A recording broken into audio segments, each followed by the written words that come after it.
صحیح بخاری میں حدیث ہے، نبی علیہ السلام ایک عورت کے پاس سے گزرے جو ایک قبر پہ بیٹھ کے تو مسیح کہہ رہی تھی اور رو رہی تھی اونچی آواز سے، تو آپ صلی اللہ علیہ وسلم نے فرمایا صبر کر، وہ آپ کو نہیں پہچانتی تھی یا اس طرف وہ دیکھ نہیں رہی تھی.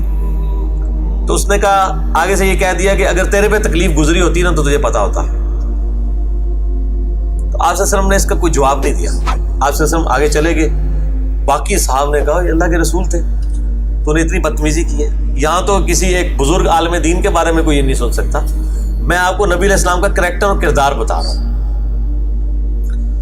وہ عورت دوڑتی ہوئی حضور کے پاس ہے، یا رسول اللہ غلطی ہوگی، یہ ہوگی، وہ ہوگی. آپ صلی اللہ علیہ وسلم نے اس ٹاپک پہ بات ہی نہیں کی ہے کہ تو نے گستاخی کر دی. یا رسول اللہ میں صبر کر لیتی ہوں. آپ نے بس جب اللہ کی باری بات آئی تو آپ نے فرمایا کہ صبر تو صدمے کے آغاز میں ہوتا ہے، بعد میں نہیں. یعنی جب پہلی دفعہ بری خبر کسی کو ملے تو وہ اس وقت صبر کرے، وہ ہوتا ہے. پورا رو پیٹ کے اپنا کام پانی میں باہر گئے، چلو جی اے لوگ ہیں اتنی لمبی لمبی سٹوریاں سناتے ہیں، یار دیکھو جی آیا اور رو پیٹ کے کہتے ہیں نہیں یہ دیکھو پھر بھی اسی صبر کر رہے تھے، گالاں بھی کڈن گے دشمن کو پھر بھی صبر کر لیں. تو آپ صلی اللہ علیہ وآلہ وسلم نے فرمایا صبر صدمے کے ابتدا کے وقت ہوتا ہے. الحمدللہ. صحیح مسلم میں ایک حدیث ہے، ام سلمہ رضی اللہ تعالی عنہا وسلام اللہ علیہا، ان کا خاوند فوت ہو گیا ابو سلمہ، ان کو خبر ملی جنگ میں شہید ہو گئے. انہوں نے نبی علیہ السلام سے ایک دعا سنی ہوئی تھی کہ جو شخص مصیبت اور پریشانی میں اگر ایک دعا ہے ایسی وہ پڑھ لے تو اللہ تعالیٰ اس صدمے کی کمپنسیشن اس سے بھی بہتر فرما دے گا. اور دعا آپ کو پتہ کیا ہے؟ انا للہ و انا الیہ راجعون. یہ مشکات میں آپ کو کتاب الجنائز چیپٹر پہلی جلد کے اندر، اس میں پہلی فصل کے اندر مل جائے گی.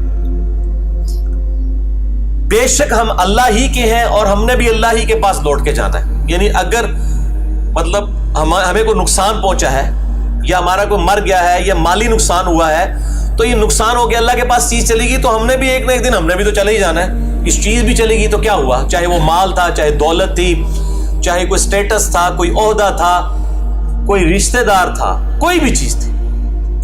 اللہم اجرنی فی مصیبتی، یہ پہلا حصہ تو قرآن میں بھی ہے.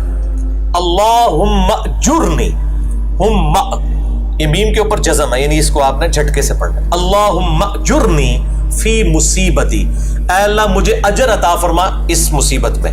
کیونکہ بخاری مسلم میں حدیث ہے جب بھی کسی کو کوئی مصیبت پہنچتی ہے تو اللہ تعالیٰ اس کے بدلے اس کے گناہوں کو معاف کر دیتا ہے. حتیٰ کہ کسی مسلمان کے پاؤں میں کانٹا بھی چبھے، اسے کوئی دکھ درد اندیشہ بھی پہنچے، بخاری مسلم میں اندیشے کے بھی الفاظ ہیں. اندیشہ یہ ہے کہ بھی ہوا کچھ نہیں، ایسے ٹینشن لگ گئی ہے کہ یار کدھر نہ ہو جائے.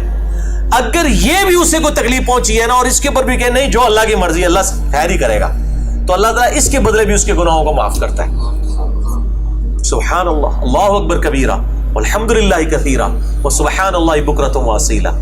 ٹینشن کے اوپر بھی ثواب ہے جی، موجہ ہی موجہ، دکھ درد اندیشہ حتیٰ کہ پاؤں میں کانٹا بھی چبھ جائے. تو اللہم اجرنی فی مصیبتی، اے اللہ اس مصیبت میں مجھے اجر عطا فرما.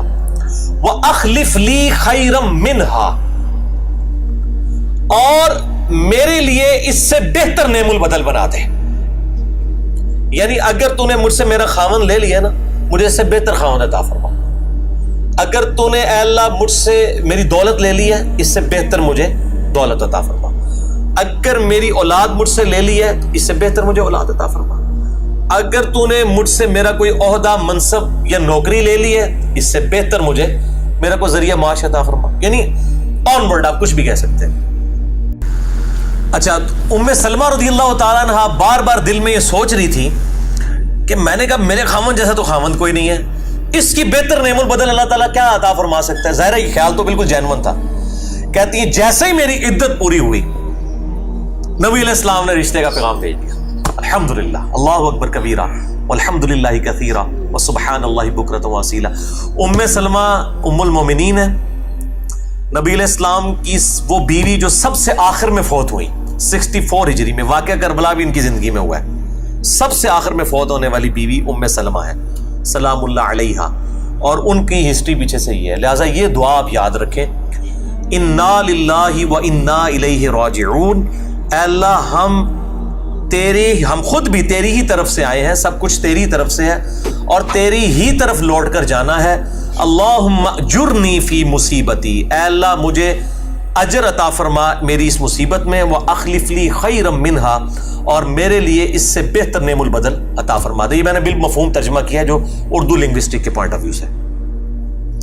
یہ دعا جو ہے وہ آپ ضرور یاد کریں، اور مشکات کے اندر آپ کو کتاب الجنائز جو چیپٹر ہے اس کے اندر آپ کو یہ دعا مل بھی جائے گی، پہلی ہی فصل کے اندر جو مریض کی عیادت اور وہ والا بیان ہے اس والے باب کے اندر آپ کو یہ حدیث مل جائے گی انشاءاللہ تعالی۔ اس میں جو کتاب الجنائز ہے اس میں انٹرنیشنل نمبر کے مطابق حدیث نمبر ہے 1618